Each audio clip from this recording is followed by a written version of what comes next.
आप सभी का एक बार फिर से स्वागत है बीटा मैथ्स एकेडमी के इस ऑनलाइन प्लेटफॉर्म पे।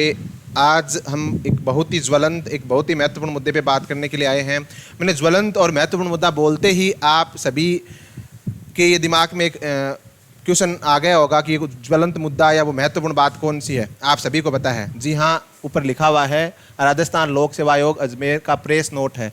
और ये प्रेस नोट जब आते हैं ना पेपर होने के कई दिनों बाद में, कई महीनों बाद में, तो ये कई अभ्यर्थियों की नींद चैन सब वो ले जाते हैं कि पता ही नहीं क्या होगा, क्योंकि रिजल्ट वगैरह तो इनसे अभी निकला नहीं है। प्रेस नोट जारी कर दिया। कौन सा प्रेस नोट आप सभी ने वो पता आपको सभी को पता है।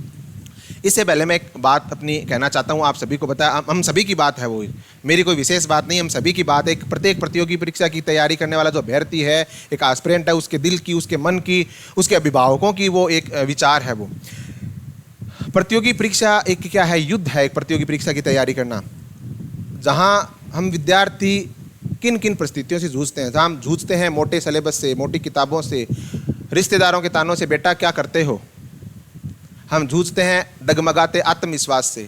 हम जूझते हैं ऐसी परिस्थितियों से कि 6 महीने के बाद में आपका पेपर वो रद्द किया जाता है, आपको 1 महीने का टाइम दिया जाता है, आप वापस तैयारी कर लो। ऐसी परिस्थितियों से जूझते हैं। चलो हम मोटा सिलेबस कवर कर लेंगे, आत्मविश्वास अपना नहीं डगमगाने देंगे, अपने रिश्तेदारों के ताने भी सहन कर लेंगे। बेटा क्या करते हो बताएंगे, कभी जब बन जाएंगे उस दिन बताएंगे कि हमने क्या किया इतने दिनों तक, वो भी बताएंगे, वो भी सहन कर लेंगे। लेकिन इन सब चीज़ों के जब ऐसे नोटिफिकेशन आते हैं ना, ये सब जो एक मेंटली जो ट्रॉमा एक एस्पिरेंट सहन करता है ना, वो सहन नहीं होते हैं, ठीक है ना। इस चीज़ के ऊपर ही चर्चा करने के लिए आज हम हाजिर हुए हैं। आप सभी को पता है कि कल ये इवनिंग के अंदर नोटिफिकेशन आया था आरपीएससी का कि 21/12/2022 और 22/12/2022 को जो एग्ज़ाम हुआ था, उसके अंदर जो हमारा जीके वाला क्वेश्चन पेपर था, वो एसओजी से प्राप्त रिपोर्ट के आधार पर है वो रद्द किया जाता है। और 30/7 को है वो एक नई डेट दे दी है, 6 महीने बाद में। और आयोग ने ये हमें टाइम दिया है कि भाई आपका है वो 30 तारीख को है वो दोबारा पेपर है वो जीके वाला होगा। साइंस मैथ में जो जीके का पेपर है वो बीच में ही पूरा पेपर होने से पहले ही ले लिया था कि उस समय ऐसी न्यूज़ आई थी कि पेपर है वो बाहर निकल गया है और लीक हो गया था पेपर, तो वो दोबारा 1 महीने बाद में हुआ था। और अभी 6 महीने बाद में लगभग ये जो ग्रुप ए और ग्रुप बी में जो पेपर हुआ था 21 और 22 को, वो भी रद्द कर दिया है 6 महीने बाद में। मतलब आयोग को ये चीज़ें पता करने में लगभग 6 महीने लग गए कि पेपर आउट हुआ है या नहीं हुआ है। सोशल मीडिया पे, प्रिंट मीडिया के अंदर, डिजिटल मीडिया के अंदर बहुत ज़्यादा ये मामला उछला कि भाई पेपर तो लीक हुआ है। कई लोगों ने साक्ष्य भी दिए, उस वजह से अंतिम ये इनको फैसला लेना पड़ा। तो पेपर, हमारी चर्चा इसी पे रहेगी कि भाई पेपर है वो रद्द करना ही किसी समस्या का समाधान है क्या। अब इस चीज़ के अंदर, इसके अंदर है वो विद्यार्थियों के, कंपटीशन की तैयारी करने वाले अभ्यर्थियों के 2 धड़े हो सकते हैं कि जिनका पेपर अच्छा नहीं हुआ था ना, वो तो ये सोचेंगे कि भाई हमारा पेपर अच्छा नहीं हुआ था, अब हमें एक दूसरा मौका मिल गया। लेकिन जिन बच्चों ने दिन रात मेहनत करके और जो पेपर दिया था और उनका है वो अभी रद्द कर दिया, इसका ये वो इस ट्रॉमा को कैसे झेलेंगे। अब कौन सा पेपर रद्द हुआ है मैं आपको बता देता हूँ एक बार। ग्रुप ए के अंदर है वो सोशल साइंस, सामाजिक अध्ययन है, इसके अंदर जो जीके वाला पेपर था ये रद्द हो गया है। फिर ग्रुप बी के अंदर है वो हिंदी, इंग्लिश, उर्दू, ये 3 विषयों के है वो ये जो जीके वाला पेपर था, ये भी है वो जो मॉर्निंग शिफ्ट में हुआ था 9 बजे से लेकर 11 के बीच में, वो वाला है वो रद्द हो चुका है। और जो ग्रुप सी के अंदर साइंस वाला था, वो तो उसी टाइम है वो रद्द मान लिया था, उसी समय वो लीक मान के वो रद्द करके और उस पेपर को 1 महीने बाद में वो दोबारा करवा दिया था। कहाँ हम जो रीट के अभ्यर्थी थे वो ये मान रहे थे कि भाई ग्रुप से अगर जो सीक्वेंस से अगर इनको सभी को ज्वाइनिंग मिलेगी ना, तो रीट की है वो कट ऑफ ज़्यादा हाई नहीं जाएगी और सीटें वैकेंट नहीं रहेगी और वेटिंग लिस्ट निकलेगी और सभी बच्चों का, लगभग अधिकतर बच्चों का वो सिलेक्शन इसमें हो जाएगा।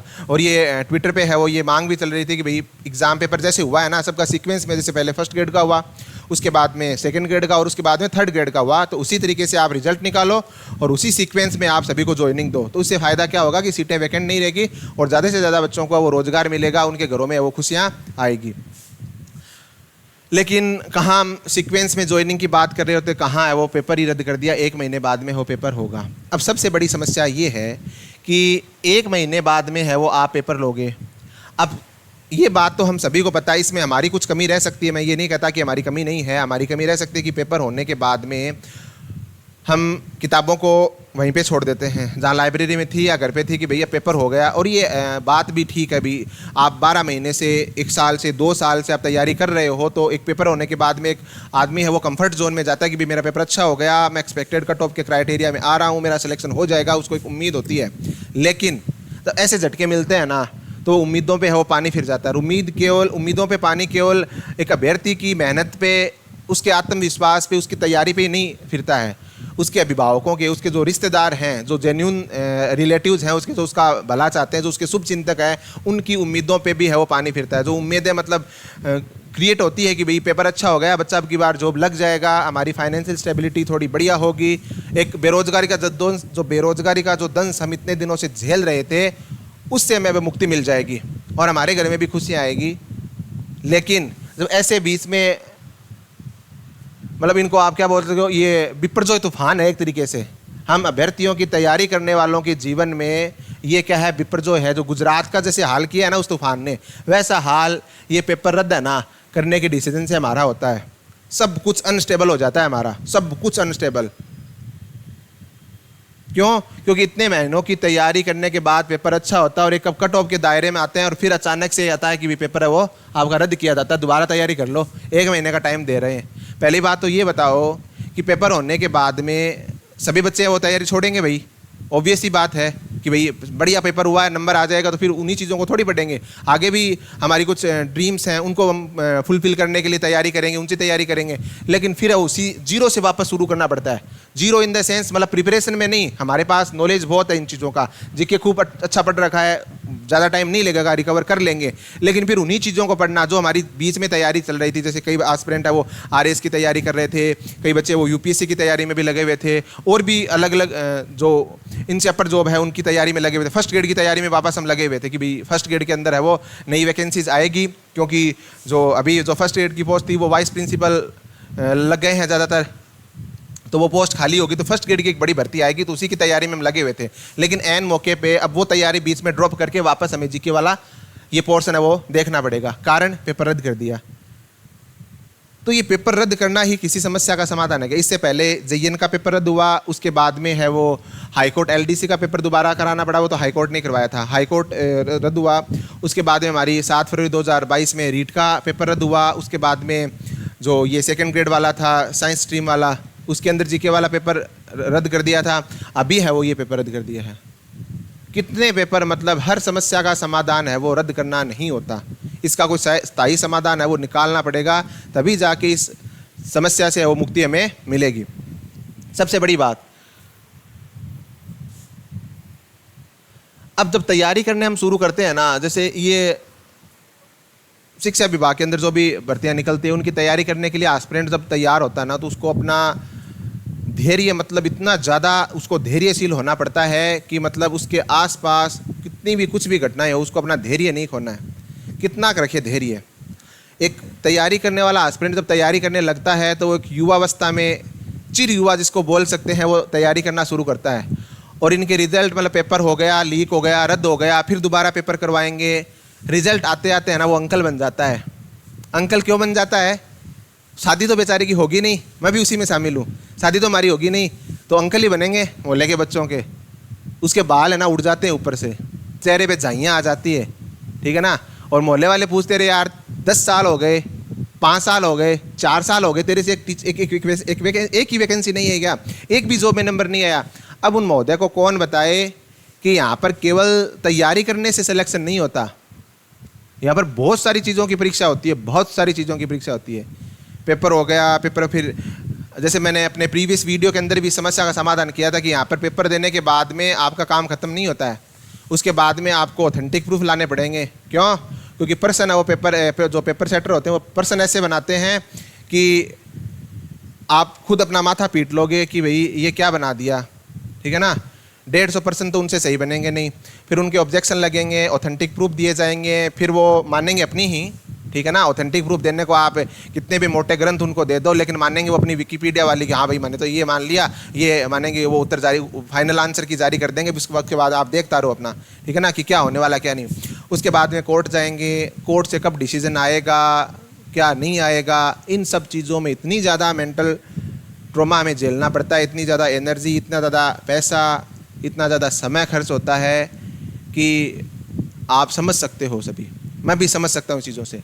2021 में जब रीट रद्द हुई थी उस समय भी मेरे अच्छे नंबर थे, उम्मीद थी घर वालों को, पहला पेपर था कि भाई नौकरी लग जाएगी, लाइफ वो थोड़ी स्टेबल हो जाएगी, क्योंकि हम सभी मिडिल क्लास फैमिली से आते हैं। और हमारी मिडिल क्लास वालों की एक ये भी समस्या है कि सपने पूरे होने से पहले ही है ना हम उन सपनों को जीना शुरू कर देते हैं। पेपर अच्छा हुआ, इतनी बता रहे हैं कट ऑफ, कोचिंग वाले तो इतनी कट ऑफ बता रहे हैं, और तेरा तो हो गया, बधाई हो।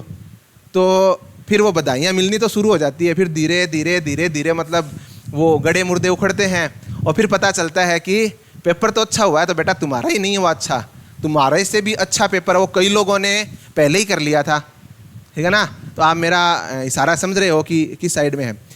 तो फिर धीरे धीरे जैसे जैसे वो उम्मीदें बढ़ती हैं ना, जैसे जैसे मतलब एक उम्मीद की किरण वो ऊपर जाती है, फिर धीरे धीरे वो वापस अंधकार के गर्त में आती हुई दिखाई देती है। फिर एक दिन ऐसा नोटिफिकेशन आता है आपके सामने, ठीक है ना, आप आराम से, जैसे मैं कल शाम को ये नोटिफिकेशन, उस समय खाना खा रहा था, रात में देखा, तो उस समय आपको ऐसा नोटिफिकेशन आता है ना, तो जो आपने जो एक महल बनाए थे ना, सेंड कासल बनाए थे, मैं सेंड कासल भी नहीं कहूँगा उनको, क्योंकि आपने मेहनत की थी, आपका पेपर अच्छा हुआ था, आप योग्य उम्मीदवार थे, आप लगते इस भर्ती में, अगर कुछ भी नहीं होता तो, गलत नहीं होता, ये रद्द वगैरह नहीं होता तो, लेकिन आपने जो महल बनाया था उम्मीदों का, वो एक ताश के पत्तों की तरह ढह जाता है, और फिर आप अपना माथा पकड़ के बैठ जाते हो कि अब मेरा क्या होगा, इसमें मेरी क्या गलती है, हमारी क्या गलती है। हर अभ्यर्थी के दिमाग में यही क्वेश्चन आता है कि मेरी क्या गलती थी, मेरा पेपर अच्छा हुआ था, मुझे नौकरी मिलनी चाहिए थी, 6 महीने हो गए मुझे इंतज़ार करते हुए कि अब रिजल्ट आएगा, अब कट ऑफ आएगी, मेरा हो जाएगा, घर वालों को उम्मीद थी, रिश्तेदारों को उम्मीद थी, ठीक है ना। मैं ये अपने आप को तैयार कर रहा था कि जो फर्जी रिश्तेदार होते हैं कि हाँ बेटा क्या करते हो, मैं टीचर बन गया, उनको ये जवाब दूं, उस उम्मीद में मैं तैयार था कि हाँ भैया मैं इनको जवाब दूंगा, भाई मेरा टीचर भर्ती में सिलेक्शन हो गया है और मैं जॉब लग गया हूँ, ताकि वो मेरे प्रति जो उनका एक रिस्पेक्ट है ना वो बढ़े थोड़ा। ये भी एक कटु सत्य है हमारे बीच में। मैं थोड़ा सा बात से इतर जाता हूँ, माफ़ी चाहूँगा। रिश्तेदार पूछते हैं ना कि बेटा तुम क्या करते हो, एक्चुअली वो हमसे, आप सभी ने भी ये पढ़ा होगा काफ़ी जगह, वो हमसे ये जानना चाहते हैं कि इसको कितनी इज्जत देनी है, ये गवर्नमेंट जॉब में है ना, ओ क्या बात है गवर्नमेंट जॉब में हो, ठीक है ना। ये कटु सत्य है। क्या करते हो, तैयारी करते हो, तो और तैयारी करेगे तू, ठीक है ना, दौड़ा वाला का दाढ़ी सिर में और तैयारी करेगे। अब अनुकूल समझावे कि 4 साल एक भर्ती आवे 4 साल में, तो उसकी तैयारी करने में हमारे सफ़ेद बाल, हमारी दाढ़ी के सफ़ेद बाल वही सफ़ेद नहीं होते हैं। हमारी उम्मीदें जो हम तैयार करते हैं, एक उम्मीदों का जो भवन खड़ा करते हैं ना, वो भी धीरे धीरे जर्जर होना शुरू हो जाता है। आत्मविश्वास भी बड़ी अलग चीज़ है। आत्मविश्वास रखते हैं तभी तो मतलब इतनी तैयारी करते हैं, 10-10 साल 5-5 साल रखते हैं, बिल्कुल ये बात सही है हमारी सभी, लेकिन कितना रखे आत्मविश्वास। ऐसे नोटिफिकेशन आते हैं ना कभी, तो आत्मविश्वास की बैंड बज जाती है। सही बताऊँ आपको, कितना भी धैर्यशील हो, कितना भी मतलब स्ट्रॉन्ग हो, लेकिन ऐसे नोटिफिकेशन है ना, वो क्या करते हैं, आत्मविश्वास को पंचर कर देते हैं, और वो ट्यूब फट जाती है आत्मविश्वास की भड़ाम जैसे। क्यों? क्योंकि ऐसे सहन नहीं होते। क्योंकि जिस एस्पिरेंट का बढ़िया से पेपर हुआ उसका तो कोई दोष नहीं था। अब कई इसमें भी खुश होंगे कि चलो यार रद्द कर दिया, बढ़िया रहा, मेरा तो पेपर है वो अच्छा नहीं हुआ था, अब मैं दोबारा कर लूँगा। तो भाई ऐसी स्थिति में ज़्यादा खुश नहीं होना चाहिए, या तो आपको न्यूट्रल रहना चाहिए ऐसी स्थिति में कि भाई गलत हुआ, ठीक है ना, मुझे तो मौका मिल गया, लेकिन जिन बच्चों का, बहुत से बच्चों का पेपर अच्छा हुआ था, ठीक है ना, उनकी तो उम्मीदों पे पानी फिर गया ना। आपको तो दोबारा मौका मिल गया, लेकिन उनकी उम्मीदों पे कितना पानी फिरा है वो वही जानता है। वो मतलब वापस वही चीज़ें पढ़ना, वापस वही, फिर ज़रूरी थोड़ी कि मतलब हर व्यक्ति है वो मतलब दोबारा इसी तैयारी में लग जाएगा। उसकी क्या परिस्थितियाँ हैं, हो सकता है कईयों को वो किसी जॉब में लग गए, काम करते होंगे कोई, ठीक है ना, कि 6 महीने हो गए पेपर हुए। तो इन सब चीज़ों को सोचते हैं ना, तो अंदर हमारे एक जो गुस्सा, एक जो टीस होते हैं वो मतलब एक उबाल आता है उसमें एक, ठीक है ना। उसका समाधान है वो खोजना चाहिए कि ये नहीं कि हर भर्ती को रद्द कर देना चाहिए। तो रद्द है वो किसी भी भर्ती को, उसका कोई समाधान नहीं है। उस पर एक स्थायी समाधान हो कि आगे से किसी भी भर्ती के अंदर है ना ये नौबत नहीं आए कि पेपर देने के बाद एक एस्पिरेंट है वो, उसको पूर्ण विश्वास हो जाना चाहिए कि भाई अब की बार मेरा पेपर हुआ, अब की बार मेरी जॉब है वो लग जाएगी। लेकिन हमारे यहाँ पे स्टेट गवर्नमेंट की भर्तियों के अंदर वैसा ये समस्या देखने को मिलती है कि बहुत से पेपर है वो रद्द करने पड़ते हैं, रद्द करने के बाद दोबारा तैयारी है वो करनी पड़ती है। एक चीज़ मैं आपको लास्ट बार है वो बोलना चाहूँगा, हो सकता है आप इस मेरी बात से असहमत हों, लेकिन सभी कहते हैं ना कि हाँ मेहनत करनी पड़ती है, बहुत ज़्यादा हार्ड वर्क करना पड़ता है, ये करना पड़ता है, धैर्यशील होना पड़ता है, आत्मविश्वास डगमगाना नहीं चाहिए। सब बातें आपकी सही है, ठीक है ना, आपकी सभी बातें सर आँखों पे, लेकिन लक नाम की भी कोई चीज़ होती है। अब आप इस चीज़ पे वो असहमत हो सकते हैं, बिल्कुल आपको अधिकार है कि असहमत, लेकिन मैं ये मानता हूँ कि ऐसे कंपटीशन की तैयारी में है ना, लक वो बहुत बड़ा फैक्टर है। मेरे आस पड़ोस में, मेरे परिवार के अंदर भी, सोशल मीडिया के अंदर भी हम देखते हैं ऐसे ऐसे अभ्यर्थी हैं जिन्होंने 10-10 साल 8-8 साल तैयारी किए हैं, अभी भी वो तैयारी कर रहे हैं, हर बार वो कुछ पॉइंट में कुछ नंबरों से वो रह जाते हैं। आप उन अभ्यर्थियों को, मैं भी उनमें शामिल हूँ, हम उन अभ्यर्थियों को ये नहीं कह सकते कि इंटेलिजेंट नहीं है या इसके अंदर इंटेलिजेंस की कमी है, नहीं है इंटेलिजेंस की कमी। एक नंबर जिस बच्चे की भी पॉइंट में कुछ नंबर ज़्यादा है वो जॉब लग गया, और पॉइंट से कट ऑफ से कुछ पॉइंट ऑफ दूर रह गया, वो बच्चा है वो, आप उसको ये नहीं कह सकते, उसको ये सर्टिफिकेट नहीं दे सकते कि ये इंटेलिजेंट नहीं है, इसने मेहनत नहीं की। आप मतलब कुछ पॉइंट के अंदर उसकी जो उसका हार्ड वर्क है, जो उसकी इंटेलिजेंस है, उसको आप जस्टिफाई नहीं कर सकते कि हाँ भाई इस बच्चे के उतने से कम नंबर है, ये इंटेलिजेंट नहीं है। लेकिन ये हमारा समाज ऐसा है, ये हमारे समाज, ये हमारे जो तथाकथित जो रिश्तेदार कुछ होते हैं ना, वो ऐसे हैं कि वो ये बात बोल देंगे, पढ़े को नहीं पढ़े तो नंबर आवे ही है, माल है कोई आगे ने नंबर थाल को भाग थोड़ा जोर को हो जाना नंबर चिपक्यो, हो सके हमारी थोड़ी किस्मत डाउन होगी तो 1 पॉइंट नंबर से कुछ रह गया हुआ है।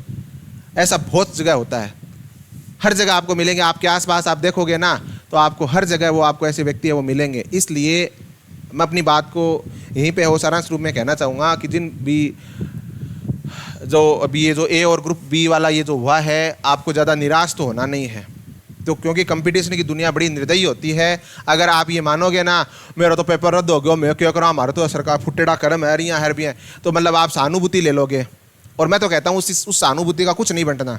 अगर आप ले लोगे ना कि भाई सहानुभूति की, हाँ भाई बढ़िया तेरे तो यार किस्मत ही खराब है, तेरे तो पेपर बढ़िया हो तेरे हो जाता अब की बार, क्या होगा उससे, ये पेपर तो आपको देना पड़ेगा, मुझे भी देना पड़ेगा। तो ऐसी सहानुभूति से आप बचें, अपना आत्मविश्वास वापस एक बार मजबूत करें। मजबूत ही है हमारा आत्मविश्वास वैसे तो, ठीक है ना, हम ऐसी स्थितियों से घबराने वाले नहीं हैं। यही थोड़ी है, ऐसी तो हमें अब तो आदत सी हो गई है ऐसे जीने की, है ना, तो ये दोबारा हम तैयारी करेंगे 1-1.25 महीना। हाँ, इसमें ये हो सकता था कि भाई 2 महीने का टाइम और मिल जाता तो अच्छी तैयारी और ज़्यादा बढ़िया हो जाती, फिर भी है वो 1 महीने 10 दिन का लगभग टाइम है, इसके अंदर हम अच्छी तैयारी करेंगे। हमारी तरफ से जितना भी होगा, जो भी हमारे पास जो प्रिंटेड नोट्स और हैं वो हम आपको यहाँ पे उपलब्ध करवाएंगे, ताकि दोबारा से हम और ज़्यादा अच्छा स्कोर करेंगे, ठीक है। इसी बात के साथ मैं अपनी बात को यहीं पे विराम देता हूँ। और ज़्यादा अच्छी जानकारी के लिए अब आगे जो DSSB की भर्ती आ रही है, सीटेट का जो एग्ज़ाम होने वाला है, उस पर भी हमारा जो ध्यान है और फोकस है उस पर, और हम कंटेंट तैयार कर रहे हैं, तो आपके सामने वो भी हमारे बीटा मैथ्स एकेडमी की ऑनलाइन प्लेटफॉर्म पे वो कंटेंट भी लाएंगे, ताकि जितना भी कुछ, देखिए कंपटीशन के अंदर ऐसा है कि अकेले बंदे से तैयारी नहीं होती, उसके आसपास अगर ग्रुप बना के पढ़ते हैं ना तो कुछ चीज़ें बेनिफिशियल हो सकती है। अब हो सकता है कि कई इंट्रोवर्ट टाइप होते हैं, वो अकेले पढ़ना ज़्यादा प्रीफर करते हैं, वो उनकी बात अलग हो सकती है, लेकिन हम जब भी तैयारी करते हैं तो हमारा एक ग्रुप होता है 4 से 5 बंदों का, अपना कंटेंट है वो शेयर करते हैं, तो उससे क्या होती है, प्रिपरेशन वो ज़्यादा अच्छी होती है। तो इसी के साथ आज की बात को यहीं विराम देता हूँ। धन्यवाद। जय हिंद, जय भारत।